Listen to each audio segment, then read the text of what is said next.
नमस्कार। आकाशवाणी जयपुर अजमेर से प्रस्तुत हैं प्रादेशिक समाचार।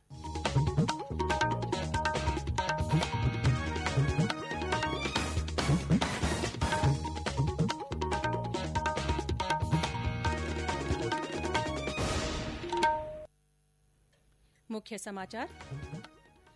प्रधानमंत्री ने आज राष्ट्र को किया संबोधित। कहा, आगामी त्योहारों को देखते हुए सभी नागरिक कोरोना को लेकर बरते और सतर्कता।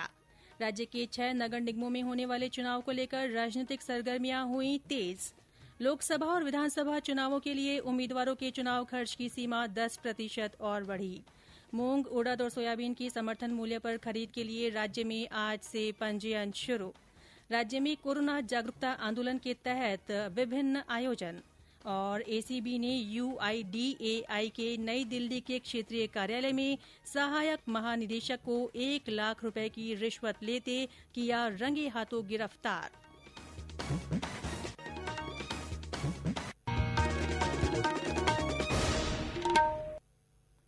समाचारों के साथ मैं रितिका गुप्ता। और अब समाचार विस्तार से। कोविड-19 महामारी के खिलाफ देश एकजुट होकर लड़ रहा है। आप भी हमारे साथ सुरक्षा और बचाव के 3 आसान एहतियाती उपायों का संकल्प लें। मास्क पहनें, 2 गज की दूरी है जरूरी, सुरक्षित दूरी बनाए रखें, हाथ और मुंह साफ रखें। और अब आगे के समाचार। प्रधानमंत्री नरेंद्र मोदी ने कहा है कि देश से लॉकडाउन खत्म हुआ है, लेकिन कोरोना वायरस नहीं गया है। उन्होंने कहा कि अभी देश संभली हुई स्थिति में है। हमें इस स्थिति को और बेहतर बनाना है। अब से कुछ देर पहले राष्ट्र के नाम संबोधन में श्री मोदी ने कहा कि कोरोना के खिलाफ लड़ाई में सभी देशवासियों ने लंबा सफर तय किया है। जीवन को गति देने के लिए आर्थिक गतिविधियां शुरू हो गई हैं। लोग घरों से बाहर निकल रहे हैं, लेकिन त्योहारों के इस मौसम में किसी को लापरवाही नहीं बरतनी है। प्रधानमंत्री ने कहा कि कोरोना वैक्सीन का कार्य प्रगति पर है और सरकार हर नागरिक तक वैक्सीन पहुंचाने के लिए पूरी तैयारी कर रही है। जब तक वैक्सीन नहीं आ जाती, तब तक कोई ढिलाई नहीं बरतनी है। कोरोना की वैक्सीन जब भी आएगी, वो जल्द से जल्द प्रत्येक भारतीय तक कैसे पहुंचे, इसके लिए भी सरकार की तैयारी जारी है। इसलिए याद रखिए, जब तक दवाई नहीं, तब तक ढिलाई नहीं। जीवन की जिम्मेदारियों को निभाना और सतर्कता, ये दोनों साथ साथ चलेंगे, तभी जीवन में खुशियां बनी रहेगी। 2 गज की दूरी, समय समय पर साबुन से हाथ धुलना और मास्क लगाना, इसका ध्यान रखिए। जयपुर, जोधपुर और कोटा शहरों के 6 नगर निगमों के चुनाव के लिए भरे गए नामांकन पत्रों की आज जांच की गई। कुल 560 वार्डों के लिए 2903 प्रत्याशियों ने नामांकन दाखिल किए थे। 22 अक्टूबर तक नाम वापस लिए जा सकेंगे। चुनाव चिन्हों का आवंटन 23 अक्टूबर को होगा। इन सभी निगमों में चुनाव 2 चरणों में 29 अक्टूबर और 1 नवंबर को होगा। मतगणना 3 नवंबर को करवाई जाएगी। राज्य की 6 नगर निगमों के चुनाव को लेकर प्रदेश में राजनीतिक सरगर्मियां तेज हो गई हैं। निगम बोर्ड गठन को लेकर भाजपा और कांग्रेस में मुख्य मुकाबला है। जोधपुर सांसद और केंद्रीय जल शक्ति मंत्री गजेंद्र सिंह शेखावत ने कांग्रेस पर निशाना साधते हुए कहा है कि कांग्रेस पार्टी के आपसी विवाद का फायदा आगामी नगर निगम चुनावों में भाजपा को मिलेगा। आज जोधपुर प्रवास के दौरान मीडिया के साथ अनौपचारिक बातचीत में श्री शेखावत ने कहा कि नगर निगम चुनाव में कांग्रेस अपने प्रत्याशियों की लिस्ट तक सार्वजनिक रूप से जारी नहीं कर पाई। केंद्रीय मंत्री ने दोनों नगर निगमों में भाजपा का बोर्ड बनने का दावा दोहराया। वहीं पूर्व उप मुख्यमंत्री सचिन पायलट ने भी दावा किया कि नगर निगम चुनाव में कांग्रेस के बोर्ड बनेंगे। आज जयपुर में पत्रकारों से बातचीत में श्री पायलट ने कहा कि पार्टी ने जिन्हें भी टिकट दिया है, वे सभी उम्मीदवार जीत कर आएंगे। एक अन्य सवाल के जवाब में सचिन पायलट ने कहा कि आलाकमान के समक्ष जो समस्याएं उठाई गई थीं, उस पर गठित की गई कमेटी अपना काम कर रही है। उम्मीद है कि जल्द ही कमेटी समस्याओं को दूर करेगी।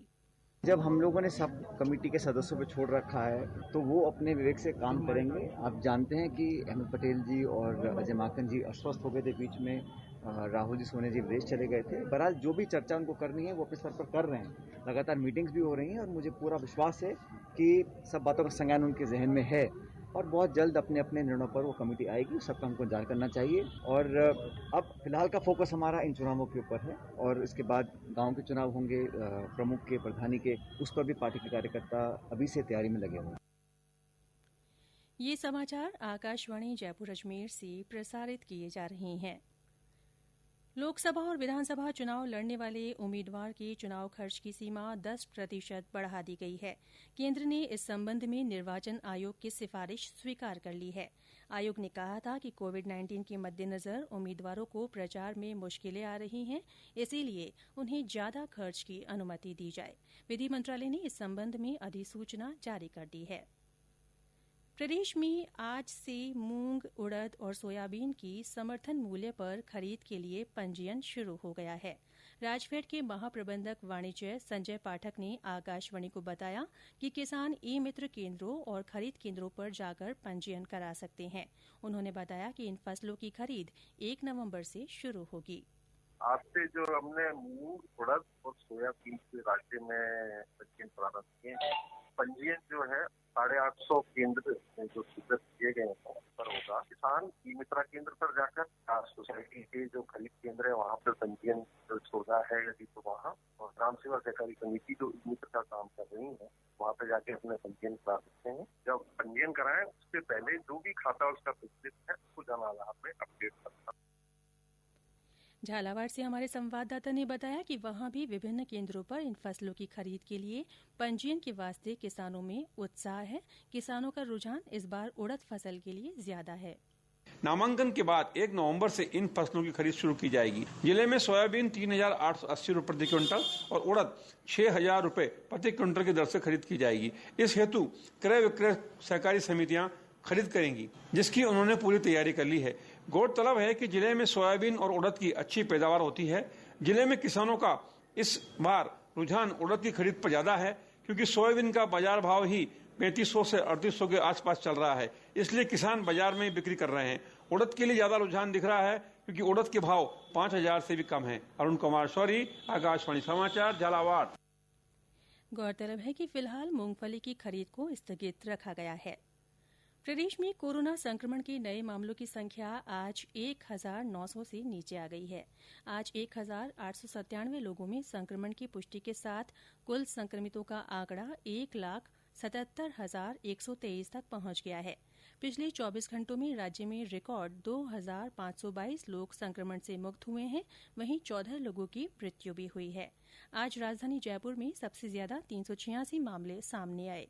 जोधपुर में 233 लोगों में संक्रमण की पुष्टि हुई। कुल सक्रिय मरीजों की संख्या अब घटकर 20,254 रह गई है। प्रदेश में कोरोना महामारी के बारे में जागरूकता लाने के लिए विभिन्न कार्यक्रम हो रहे हैं। इसी के तहत जयपुर में यातायात पुलिस और दोनों नगर निगमों की ओर से यादगार तिराहे पर लोगों को मास्क बांटे गए।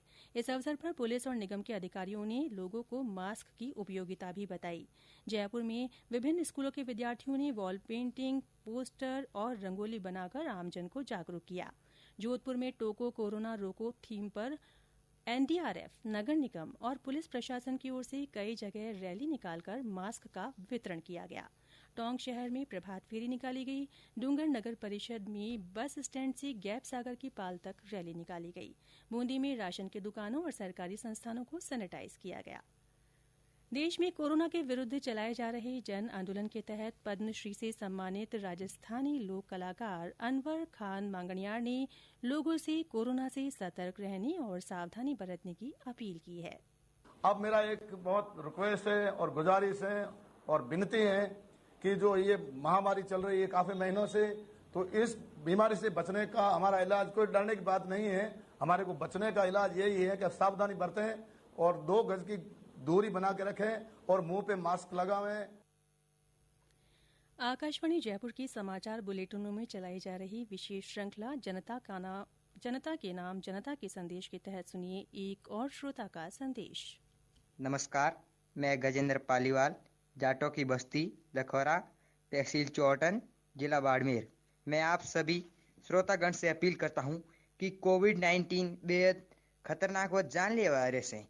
इससे बचने के लिए 2 गज की दूरी रखें, मास्क जरूर लगाएं, सार्वजनिक स्थानों पर थूके नहीं और आवश्यकता अनुसार हाथों को साबुन से साफ जरूर करें। याद रखें, कोरोना को हराना है, देश को बचाना है। जय हिंद। प्रादेशिक समाचार बुलेटिन आप हमारे ट्विटर हैंडल @AIRnews_जयपुर पर फॉलो कर सकते हैं। समाचार अभी और भी हैं, लेकिन उससे पहले ये संदेश। चलो मिलकर एक शुरुआत करें, चलो एक फैसला आज करें, मास्क नहीं तो टोकेंगे, कोरोना को रोकेंगे, चलो एक इरादा करते हैं, चलो कुछ वादा करते हैं, मास्क नहीं तो टोकेंगे, कोरोना को रोकेंगे। आकाशवाणी के माध्यम से सभी श्रोता देश में चलाए जा रहे कोरोना जन जागरूकता आंदोलन से जुड़ सकते हैं। इसके लिए आपको कोरोना जागरूकता संदेश रिकॉर्ड कर या टाइप कर हमारे व्हाट्सएप नंबर 9414052368 पर भेजना है। चयनित संदेशों को आगामी बुलेटिनों में शामिल किया जाएगा। भ्रष्टाचार निरोधक ब्यूरो की कोटा इकाई ने भारतीय विशिष्ट पहचान प्राधिकरण के नई दिल्ली स्थित क्षेत्रीय कार्यालय में कार्यरत सहायक महानिदेशक पंकज गोयल को 1 लाख रुपए की रिश्वत लेते रंगे हाथों गिरफ्तार किया। ब्यूरो के महानिदेशक BL सोनी ने बताया कि आरोपी आधार पहचान पत्र का काम देखते हैं और उन्हें नई दिल्ली स्थित उनके कार्यालय से गिरफ्तार किया गया। उन्होंने बताया कि आरोपी ने ये राशि आधार पहचान पत्र बनाने की फ्रेंचाइजी देने की एवज में ली थी। ACB की कोटा इकाई को ये शिकायत प्राप्त हुई थी कि जो ई-मित्र केंद्र है उनको आधार का काम करने की ऑथराइजेशन के लिए, उसकी फ्रेंचाइजी के लिए रिश्वत की मांग की जा रही थी। लंबे समय से काम किया नहीं जा रहा था, तो इनका संपर्क श्री पंकज गोयल जो ADG हैं दिल्ली में, उनसे इनका संपर्क हुआ और उन्होंने रिश्वत की मांग की। करीब 6 महीने से ये इनका आपस में संपर्क चल रहा था। शिकायतकर्ता ने जब ACB में ये शिकायत की तो उसका सत्यापन किया गया और आज ACB कोटा की टीम दिल्ली में गई। इनका रीजनल ऑफिस है आधार का दिल्ली में, प्रगति विहार में। वहां पर जाकर के इन्होंने अपना जाल बिछाया और श्री पंकज गोयल ADG को रंगे हाथों 1 लाख रुपए की रिश्वत लेते हुए गिरफ्तार किया गया। केंद्रीय इस्पात मंत्री धर्मेंद्र प्रधान ने कहा है कि सरकार ने कई पहल की है जो ग्रामीण अर्थव्यवस्था में इस्पात के उपयोग को बढ़ावा देगी। आत्मनिर्भर भारत पर एक वेबिनार को संबोधित करते हुए श्री प्रधान ने कहा कि केंद्र ने चावल से इथेनॉल का उत्पादन करने का लक्ष्य रखा है। श्री प्रधान ने कहा कि इसके लिए कई डिस्टिलरी और रिफाइनरियां स्थापित की जाएंगी, जिससे इस्पात उद्योग को बढ़ावा मिलेगा। राजस्थान लोक सेवा आयोग RAS 2018 परीक्षा के साक्षात्कार सहित अन्य लंबित भर्तियों की प्रक्रिया को जल्द पूरी करेगा। आयोग के नवनियुक्त अध्यक्ष डॉ भूपेंद्र यादव ने आज फुल कमीशन की बैठक के बाद पत्रकारों को ये जानकारी दी। सीकर जिले के लक्ष्मणगढ़ में रुलियाणी पट्टी गांव में आज शिक्षा मंत्री गोविंद सिंह डोटासरा ने 33 kV GSS ग्रिड विद्युत स्टेशन का शिलान्यास किया। इस पर 1.5 करोड़ रुपए की लागत आएगी। महिलाओं को उनके अधिकारों के प्रति जागरूक करने और कानूनी जानकारी देने के लिए विधिक सेवा प्राधिकरण दौसा की ओर से आज न्यायालय परिसर में कार्यक्रम आयोजित हुआ। इसमें जिला विधिक सेवा प्राधिकरण की सचिव रेखा वधवा ने विभिन्न कानूनों के बारे में विस्तार से बताया। और अंत में मुख्य समाचार एक बार फिर। प्रधानमंत्री ने आज राष्ट्र के नाम संबोधन में आगामी त्योहारों को देखते हुए सभी नागरिकों से कोरोना को लेकर और सतर्कता बरतने को कहा है। राज्य के 6 नगर निगमों में होने वाले चुनाव को लेकर राजनीतिक सरगर्मियां तेज हो गई हैं। लोकसभा और विधानसभा चुनाव के लिए उम्मीदवारों के चुनाव खर्च की सीमा 10% बढ़ा दी गई है। मूंग, उड़द और सोयाबीन की समर्थन मूल्य पर खरीद के लिए राज्य में आज से पंजीयन शुरू हो गया है। राज्य में कोरोना जागरूकता आंदोलन के तहत विभिन्न आयोजन हुए हैं। और ACB ने UIDAI के नई दिल्ली के क्षेत्रीय कार्यालय में सहायक महानिदेशक को 1 लाख रुपए की रिश्वत लेते रंगे हाथों गिरफ्तार किया है। इसी के साथ प्रादेशिक समाचार बुलेटिन समाप्त हुआ। नमस्कार।